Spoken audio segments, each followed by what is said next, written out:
तो आज का जो टॉपिक है वो हमारा इलेक्ट्रोलिटिक सेल है। क्या है? Electrolytic cell. अगर आपको याद हो, जब मैंने इलेक्ट्रोकेमिस्ट्री स्टार्टिंग किया था तो मैंने आपको बताया था कि हम इस चैप्टर के अंदर दो सेल स्टडी करेंगे। और इलेक्ट्रोकेमिस्ट्री जनरली क्या होता है? It is the branch of science which deals with the study of the interconversion of chemical energy into electrical energy and electrical energy into chemical energy। तो जो हमने पहले डिस्कस किया था वो क्या किया था कि केमिकल एनर्जी को हम किस में कन्वर्ट कर रहे थे? इलेक्ट्रिकल एनर्जी में कन्वर्ट कर रहे थे, जिसको हम क्या बोलते थे? Electrochemical cell. क्या बोला हमने उसको? Electrochemical cell. और जो आज हम पढ़ेंगे उसमें हम क्या करेंगे? इलेक्ट्रिकल एनर्जी को केमिकल एनर्जी में कन्वर्ट करेंगे। ठीक है, तो उसके लिए जो हमें से सेल चाहिएगा उसको हम बोलते हैं क्या? Electrolytic cell. Electrolytic cell. ये बात समझ में आ गई। अब अगर आपको याद हो तो इलेक्ट्रोकेमिकल सेल में क्या था? दो अलग बीकर थे इस तरह से, ठीक है, और एक में जिंक रोड को हमने डिप किया था जिंक सल्फेट के इसमें, और कॉपर रोड को डिप किया था हमने कॉपर सल्फेट सॉल्यूशन में। यानी ये आपका जिंक सल्फेट सॉल्यूशन है और ये आपका कॉपर सल्फेट सॉल्यूशन है। और इनके जो इलेक्ट्रोड्स थे, ये जो जिंक इलेक्ट्रोड्स थे, इनको हमने एक कॉपर वायर से क्या किया हुआ था? कनेक्ट किया हुआ था। और इसके अंदर हमने एक वोल्टमीटर और गैल्वेनोमीटर लगाया हुआ था जो हमें क्या बताएगा? करंट की डायरेक्शन, और या फिर जो भी आपका जो पोटेंशियल मीटर कितना डिफरेंस आया हुआ है वोल्टेज वगैरह में, कितना पोटेंशियल डेवलप हो रहा है। और इनको हमने क्या किया था? एक सॉल्ट ब्रिज से भी कनेक्ट किया था। तो इस टाइप का जो हमने किया था वो हमने किसके अंदर किया था? इलेक्ट्रोकेमिकल सेल के अंदर किया था। अगर हम बात करें किसकी? इलेक्ट्रोलिटिक सेल की। बात हम करें किसकी? इलेक्ट्रोलिटिक सेल की। तो इलेक्ट्रोलिटिक सेल देखते हैं हम क्या है। अब हम देखते हैं इलेक्ट्रोलिटिक सेल की। इलेक्ट्रोलिटिक सेल है क्या? इलेक्ट्रोलिटिक सेल में क्या होगा? जनरली तो समझ में आ गया होगा आपको, ठीक है। इसको बाद में डिफरेंस भी करेंगे जब आपको थोड़ा सा दोबारा। इलेक्ट्रोलिटिक सेल में क्या होगा? हम एक कंटेनर लेंगे, उसी के अंदर हम क्या करेंगे? दोनों इलेक्ट्रोड इसके अंदर फिट करेंगे। और जो ये दोनों इलेक्ट्रोड है उनको आप क्या करोगे? एक बैटरी के टर्मिनल से आप उनको क्या करोगे? कनेक्ट करोगे। जो बैटरी का टर्मिनल है, नेगेटिव टर्मिनल है, ये पॉजिटिव टर्मिनल है, तो नेगेटिव टर्मिनल को आप इस नेगेटिव से कनेक्ट करोगे, यानी ये नेगेटिव हुआ। और इस इलेक्ट्रोड को आप पॉजिटिव टर्मिनल से कनेक्ट करोगे, यानी ये पॉजिटिव हुआ। क्लियर हुआ इतना? फिर हमने क्या किया हुआ था कि जो ये सॉल्यूशन लिया हुआ है, ये मान के चलो ए बी कोई सॉल्यूशन है, ए बी कोई सॉल्यूशन है, तो ए बी सॉल्यूशन इसके अंदर आयनाइज हो गया किस फॉर्म में? ए प्लस बी नेगेटिव में, ए प्लस बी नेगेटिव में। तो जो ए कैटायन है, जैसे ही हमने क्या हुआ? करंट इसके अंदर फ्लो करने लग गया, इलेक्ट्रिसिटी इसके अंदर हमने इलेक्ट्रिकल एनर्जी दे दी, तो एकदम करंट फ्लो हो गया। तो नीचे जाके जो आयंस हो गए, जो मेरे सॉल्ट है, वो क्या हो गया? डिसोशिएट हो गया। डिसोशिएट होकर वो क्या करता है? मूव करने जाता है अपोजिट साइड। यानी कि जो कैटायन मूव कर रहा है, मेरा किस तरफ मूव कर रहा है? इस तरफ, और एनायन मूव कर रहा है इस तरफ। यानी जब कैटायन मूव इस तरफ करेगा, यानी ए पॉजिटिव, वो क्या करेगा? इस इलेक्ट्रोड से इलेक्ट्रॉन लेगा, ठीक है, और क्या करेगा? किस में कन्वर्ट हो जाएगा? ए में। और बी नेगेटिव क्या करेगा? वो क्या करेगा? इलेक्ट्रॉन का लूज करेगा और क्या हो जाएगा? बी में कन्वर्ट हो जाएगा। यानी इस अगर हम बात करें तो इसका क्या हो रहा है? रिडक्शन। इसका क्या हो रहा है? रिडक्शन। और इस वाले का क्या हो रहा है? ऑक्सीडेशन हो रहा है। यानी जब ए इस पर जा रहा है तो इस इलेक्ट्रोड का क्या हो रहा है? रिडक्शन हो रहा है। और रिडक्शन आपको पता है किस पे होती है? कैथोड पे। किस पे होती है? कैथोड पे। और ये जो बी है इस पे क्या? बी का क्या हो रहा है? ऑक्सीडेशन। और ऑक्सीडेशन किस पे होती है? आपकी एनोड पे। यानी ये तो हो गया आपका ऑक्सीडेशन हो रहा है इसमें। अब आपने एक चीज देखा होगा, ये जो कैथोड है वो क्या बन चुका है? मेरा नेगेटिव टर्मिनल, इस पे नेगेटिव है, और एनोड पे क्या आ गया? पॉजिटिव है। जबकि आपका इलेक्ट्रोकेमिकल सेल के अंदर जो चार्ज होता है इन कैथोड और एनोड पर, वो क्या होता है? रिवर्स होता है। तो ये जो इतने कन्वेंशन है, आपका जो इलेक्ट्रोकेमिकल सेल में है, एनोड नेगेटिवली चार्ज है, कैथोड पॉजिटिवली चार्ज है। और इलेक्ट्रोलिटिक सेल के अंदर कैथोड आपका क्या है? आपका नेगेटिवली चार्ज है और एनोड कैसा आपका पॉजिटिवली चार्ज है। तो ये तो आपको कंसेप्ट के अकॉर्डिंग आपको ध्यान रखना पड़ेगा। किस तरह से मैंने आपको बताया है कि नेगेटिव को हमने नेगेटिव बैटरी को नेगेटिव टर्मिनल से नेगेटिव से, बी को बी से पॉजिटिव से, फिर हमने कैटायन मूव करेगा किसकी तरफ नेगेटिव की तरफ और एनायन मूव करेगा किसी तरफ पॉजिटिव की तरफ। तो ये जैसे ये क्या करेगा इसकी तरफ मूव करेगा तो ये सारा का सारा जो इसके अंदर से आयंस थे वो सारा किस पे डिपॉजिट हो जाएगा, इस कैथोड पर, और जो मेरे ये एनायन थे वो किस पे डिपॉजिट हो जाएंगे, एनोड पर। एक तरह से हम क्या कर रहे हैं अपने सॉल्ट में से जो भी सॉल्ट है उसमें से हम क्या कर रहे हैं मेटल को एक्सट्रैक्ट कर रहे हैं। क्या कर रहे हैं, मेटल को एक्सट्रैक्ट कर रहे हैं। और कैसे, by passage of electricity, by passage of electricity. और इसी को हम प्रोसेस को हम बोलते हैं इलेक्ट्रोलिसिस। और जो मेरी ये इलेक्ट्रोलिसिस कर रहे हैं वो किसके थ्रू कर रहे हैं, हम वाया इलेक्ट्रोलिटिक सेल के थ्रू कर रहे हैं, इलेक्ट्रोलिटिक सेल के थ्रू कर रहे हैं। तो यानी इलेक्ट्रोलिटिक सेल क्या करता है, मेनली हमारे आयंस को मेटल में कन्वर्ट करते हैं। यानी सॉल्ट में से हम जनरली मेटल को एक्सट्रैक्ट करते हैं। आप NaCl में से सोडियम को एक्सट्रैक्ट कर सकते हो, क्लोराइड को एक्सट्रैक्ट कर सकते हो, H2O में से आप हाइड्रोजन को, ऑक्सीजन गैस को इस तरह से क्या कर सकते हो, एक्सट्रैक्ट करते हो। तो जो प्रोसेस होता है उसको हम बोलते हैं जनरली इलेक्ट्रोलिटिक सेल, ठीक है। और इस प्रोसेस के थ्रू, और ये जो मेनली प्रोसेस होता है उसी को हम इलेक्ट्रोलिसिस बोलते हैं। इलेक्ट्रोलिसिस हो रही है एक तरह से अगर आपको मेटल को एक्सट्रैक्ट करना है, ठीक है। अब इसमें एक चीज और आ गई है, ये तो समझ में आ गया आपको कि भाई किसने कहा कि सर डिफरेंस बताना जरा इनके इलेक्ट्रोलिसिस सेल और जो इलेक्ट्रोकेमिकल सेल है उनमें क्या डिफरेंस है। अगर आपने नोट किया हो तो ये सपोज करो ये हमारी इलेक्ट्रोलिटिक सेल है, ये इलेक्ट्रोलिटिक सेल होगी और ये हमारी होगी इलेक्ट्रोकेमिकल सेल, इलेक्ट्रोकेमिकल सेल। आपको माइंड में रखना है इलेक्ट्रोकेमिकल सेल का, ठीक है। जो इलेक्ट्रोलिटिक सेल है वो क्या होती है, ओनली उसके लिए एक ही बीकर सफिशिएंट है, ओनली वन बीकर के अंदर होती है, वन बीकर के अंदर जिसको, ठीक है। तो और इलेक्ट्रोकेमिकल सेल के लिए क्या चाहिए होते हैं आपके जो रिडॉक्स रिएक्शन, और जो रिडॉक्स रिएक्शन होती है वो हाफ बीकर में होती है, इसके लिए आपको 2 बीकर चाहिए होते हैं। पहला भी प्रेफरेंस तो यही आ गया। दूसरा, अगर आपको याद हो हमने जो इलेक्ट्रोकेमिकल सेल थी उसमें हमने क्या जोड़े हुए थे, एक कॉपर वायर से अपने दोनों टर्मिनल को जोड़ के इसमें वोल्ट मीटर और क्या लगा थे, गैल्वेनोमीटर लगाया था। यानी इसके अंदर हम वोल्ट मीटर और गैल्वेनोमीटर का यूज करते हैं for detecting A volt potential difference और कितना करंट आ रहा है, ठीक है। और सेकंड है, और इसमें हम क्या करते हैं, there is no use of voltmeter और गैल्वेनोमीटर। इसमें हम किसका यूज करते हैं, इसमें हम बैटरी यूज करते हैं, बैटरी यूज करते हैं फॉर जनरेशन ऑफ, मतलब करंट देने के लिए, ठीक है। इसमें हम करंट दे रहे हैं, इसमें हम इलेक्ट्रिसिटी दे रहे हैं, ठीक है। तो इसमें हम बैटरी यूज करते हैं, इसमें कोई बैटरी का हम कोई यूज नहीं करते इलेक्ट्रोकेमिकल सेल के अंदर। चौथा, अगर हम बात करें इसमें इलेक्ट्रोकेमिकल सेल में सॉल्ट ब्रिज यूज किया था आपने, और किसके लिए, वो जब आपका जो सेल था वो काम करना बंद कर देता था। कब, जब आप कंटिन्यूअस इलेक्ट्रॉन की मूवमेंट, इलेक्ट्रॉन ट्रांसफर हो जाता तो वहां पे पॉजिटिव चार्ज इतना हो जाता था कि वो इलेक्ट्रॉन को होल्ड कर लेता था, तो करंट मूव हो नहीं पा रहा था। फिर हमने सॉल्ट ब्रिज इसके अंदर यूज किया था, जिसकी वजह से वो क्या कर रहा है, उन इलेक्ट्रिकल सर्किट को दोबारा से मेंटेन कर रहा है, ठीक है, न्यूट्रलिटी मेंटेन कर रहा है। तो इसके अंदर हम कोई सॉल्ट ब्रिज का कोई यूज नहीं करता।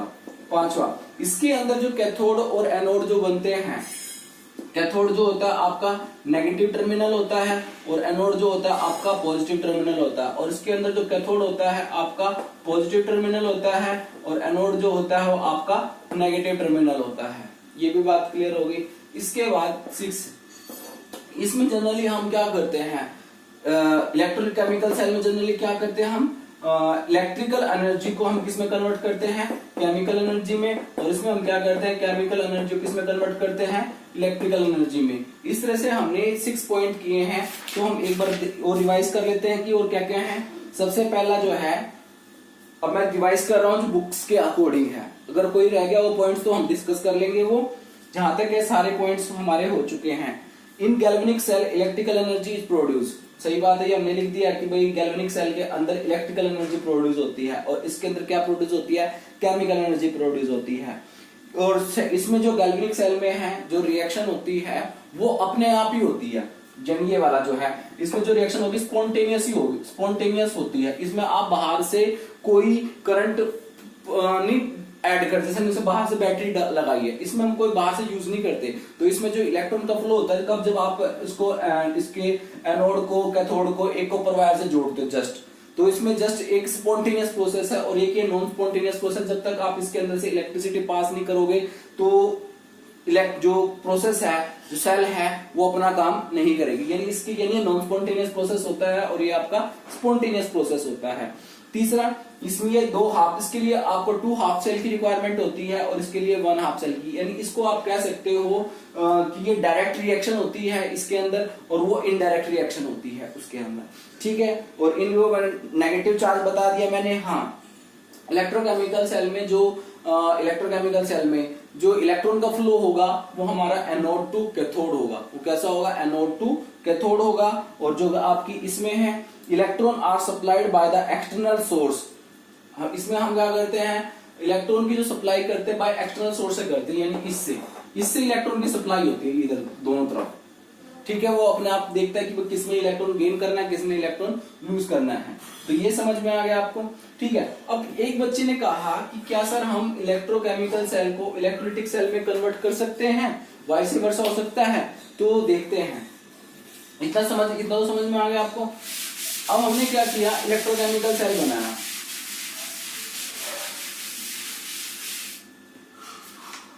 आपको पता ही था इलेक्ट्रोकेमिकल सेल के लिए आप क्या करते हो, 2 भी कर लेते हो, जिंक रोड को जिंक सल्फेट के अंदर, कॉपर रोड को कॉपर सल्फेट के सॉल्यूशन के अंदर, और इसको आप क्या कर देते हो, कॉपर वायर के थ्रू उसको क्या करते, कनेक्ट करके इसमें वोल्ट मीटर और गैल्वेनोमीटर लगा देते हो, यही करते हो। तो अब क्या हो रहा है, इलेक्ट्रॉन का फ्लो कहां से कहां, ये आपकी सपोज ये जिंक रोड है और ये आपकी कॉपर रोड है, और ये जिंक है तो ये एनोड है, और ये आपका कॉपर जो है तो आपका ये क्या है, कैथोड है, ठीक है। जिंक एनोड है तो ये आपका नेगेटिव टर्मिनल है, कैथोड आपका पॉजिटिव टर्मिनल है। ये तो समझ में आ गया। इसके बाद हमें पता है कि जो इलेक्ट्रॉन का फ्लो होता है, इलेक्ट्रॉन का जो फ्लो होगा वो कहां से कहां होगा, जिंक टू कॉपर, यानी यहां से इस तरह से इलेक्ट्रॉन का फ्लो होगा, इस तरह से, ठीक है। और करंट का फ्लो इसके अपोजिट होता है, ये आपने ध्यान रखनी है। अब हमने क्या किया, बाहर से इसको एक बैटरी से कनेक्ट कर दिया। बाहर से हमने क्या किया, अपनी इस सेल को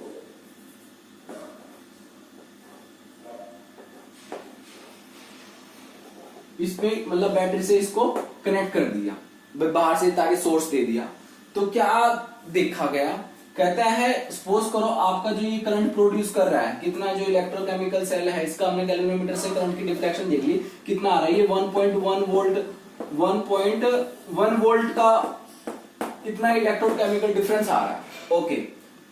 तो कहता है कि अगर आपका बाहर से इसकी हमारा क्या एक्सटर्नल वोल्टेज है, ये कितना है, एक्सटर्नल वोल्टेज है। सपोज करो ये जो यहां से इलेक्ट्रॉन का फ्लो हो रहा है, मान के चलो 5 इलेक्ट्रॉन जा रहे हैं, ठीक है, 5 एम्पियर लगा ले, 5 जो भी है।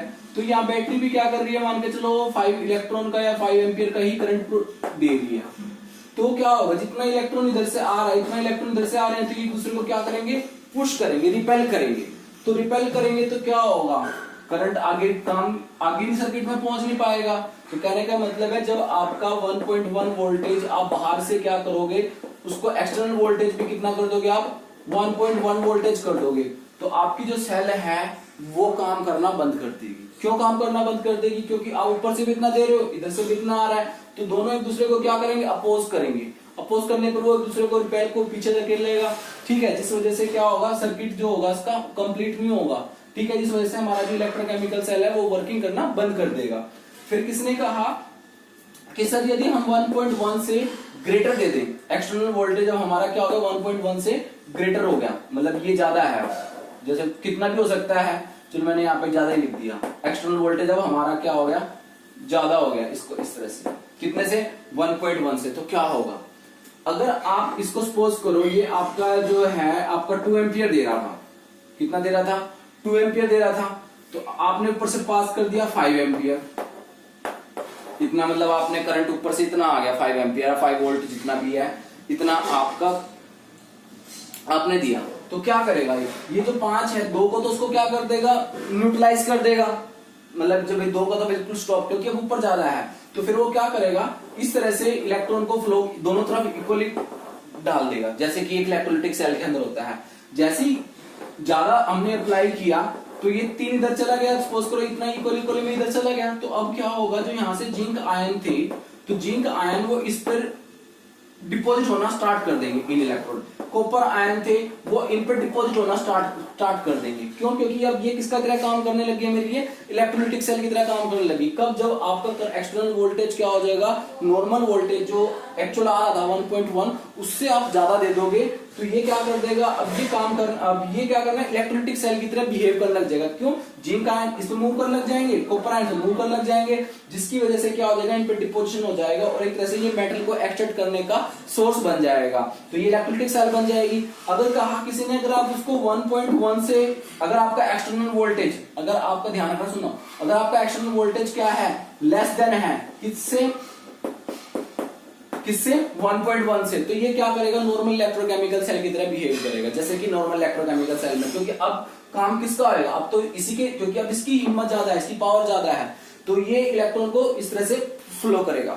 तो मैंने 3 केस बताया। 3 केस क्या बताया मैंने, कि अगर आपका एक्सटर्नल वोल्टेज अगर ज्यादा हुआ देन किससे, इलेक्ट्रोकेमिकल सेल की जो उसका खुद से आ रहा है, तो ये इलेक्ट्रोलाइटिक सेल की तरह बिहेव करेगा। क्लियर? अगर आपने एक्सटर्नल वोल्टेज इतना दिया जितना कि इलेक्ट्रोकेमिकल सेल प्रोड्यूस कर रहा था, यानी दोनों का दोनों, एक्सटर्नल बाहर का और जो इंटरनल खुद का जो बना रहा था, वो दोनों अगर इक्वल हैं,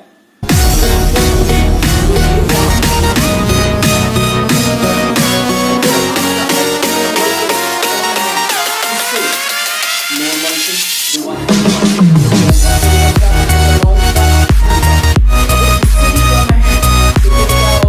इलेक्ट्रोकेमिकल सेल की तरह बिहेव करेगा, यानी जिंक का मूव करेगा, जिंक का जो इलेक्ट्रॉन है वो मूव करेंगे इलेक्ट्रॉन की तरफ। तो ये हमारा क्या था, इलेक्ट्रिकल सेल का, मतलब इस तरह से मैग्नेटिक सेल को इस तरह से बनाया। तो इसमें हमारा सिर्फ इतना ही है, यानी इलेक्ट्रोलाइटिक सेल में सिंपल सा आपको समझ में आ गया होगा क्या करेंगे। क्या इलेक्ट्रोलाइटिक सेल क्या करता है, एक इलेक्ट्रोलिसिस होती है इसके अंदर, और इलेक्ट्रोलिसिस कब होती है, जब हम इलेक्ट्रिसिटी पास करते हैं और एक सॉल्यूशन के अंदर।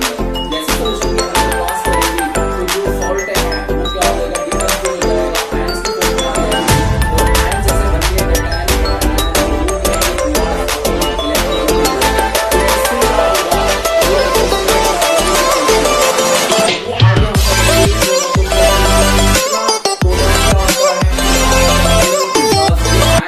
डिपॉजिट होगा, वो कितना लिबरेट होगा, वो सब हम आगे पढ़ेंगे इसके अंदर। इलेक्ट्रोलिसिस और एक प्रोडक्ट ऑफ इलेक्ट्रोलिसिस और फैराडेस लॉ, ये सब हमें वो बताएगा कि कितना अमाउंट का डिपॉजिट होगा, कितना लिबरेशन होगा किसी इलेक्ट्रॉन वगैरह से, ये सब हमारा इलेक्ट्रिक सेल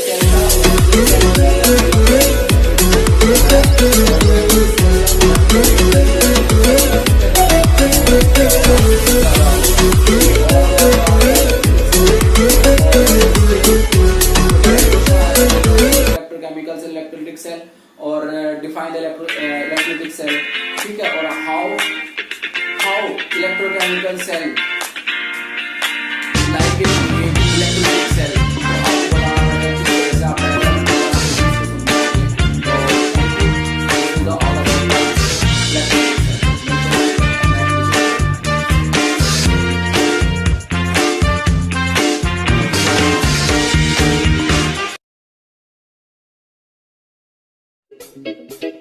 Thank you.